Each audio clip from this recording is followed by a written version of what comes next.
Не постојат големи и мали земји во науката, постојат големи идеи.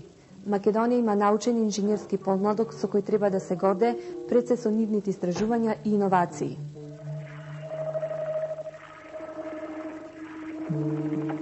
На нашиот институт и во последно време постои прилично голем интерес. Значи, ние сме по новиот систем на студирање кредит трансфер системот.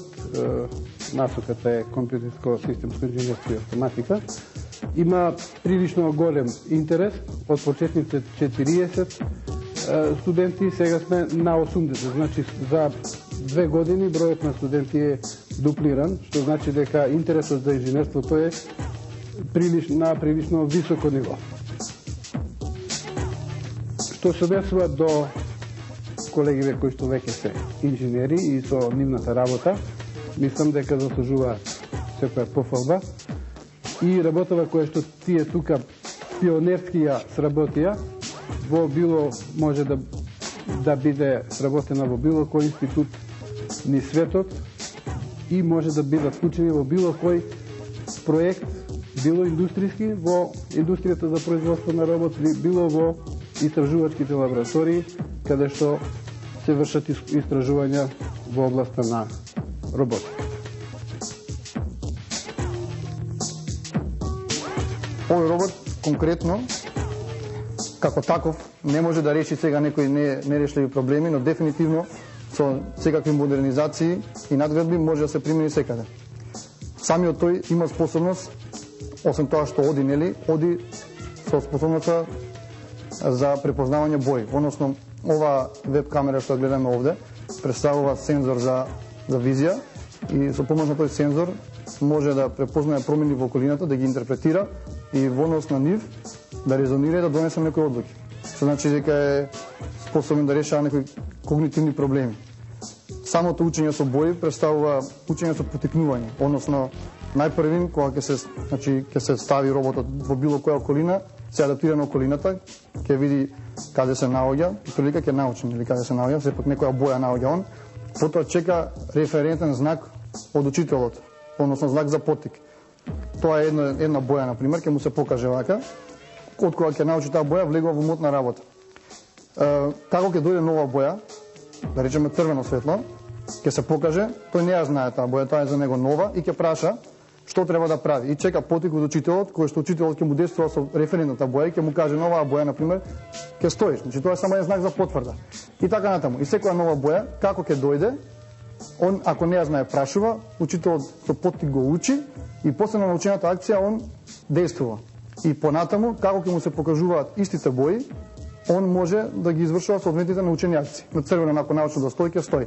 На зелено ќе оди и така до бескрај. Значи ќе му се покаже црвено ќе застане, зелено ќе оди напред и нели со различни бои. Сега роботот како концепт може да се подели на неколку модули.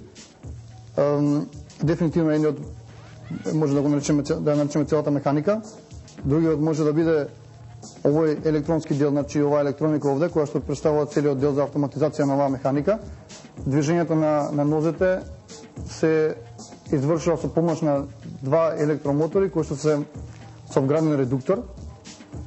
И на крај целиот овој робот поврзан со компјутер кој што извршува напредни алгоритми од типот на вештачката интелигенција кои што се со помош за да ги интерпретира промените во околината. Инаку во однос на софтверот може да кажеме дека има два софтвера.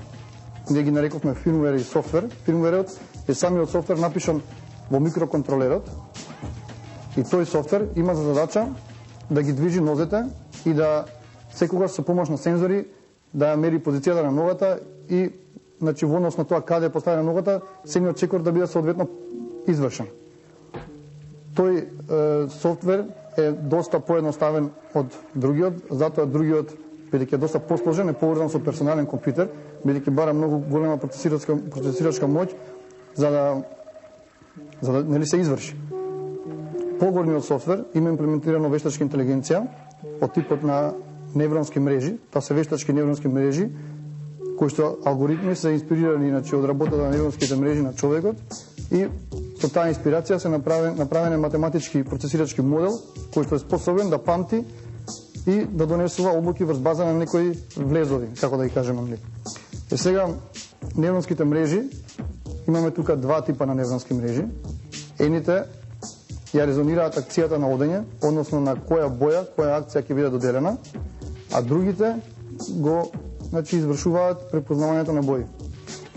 Препознавањето на бои се извршува со невронски мрежи од типот на компетативни неврони, така се наречени, а овие се други невронски мрежи што се со резонирање за која боја со која акција, се од типот на пропагација на грешка, back propagation наречено. Моја главна преокупација, значи главен интерес представуваат микропрувачите или светски попознати како микроконтролери. И овој робот е базиран на еден таков микроуправувач, значи тој е сршта на овој робот, тој го врши целото управување на овие мотори, тој врши читање на позициите, тој е главниот мозок на овој хардвер тука. Значи, ние се потрудивме да имплементираме врна технологија, односно ги користевме микроуправувачите од производителот Microchip. Тој е лидер во светот во изработка на микроуправувачи. Ние се послуживме со поевтина варијанта заради ограниченоста на буџетот и условите во кои што работиме. Конкретно овој микроуправувач тука се грижи, значи, за контрола на движењата на роботот, движење на ногите и читање на позицијата, значи, во секој момент. Дел од софтверот на персоналниот компјутер се прикажува со кориснички интерфеј, значи еден оператор го надгледува работата на роботот. На корисничкиот интерфеј се прикажан влезот од камерата и акциите и обработките што ги даваат невронските мрежи, од алгоритмите со невронски мрежи. Битно да се напомене за роботот дека е изработен со ограничени средства во рамките на студентските можности, без некои спонзорства. Значи е прилично ефтин производ, меѓутоа за демонстрација на концептите е добар. Решението кое што е избрано за да се користи персонален компјутер е поевтиното решение. Постои, значи, персоналниот компјутер е поврзан со роботот со кабли моментално. Тоа е на како мана, значи во оваа верзија така е роботот.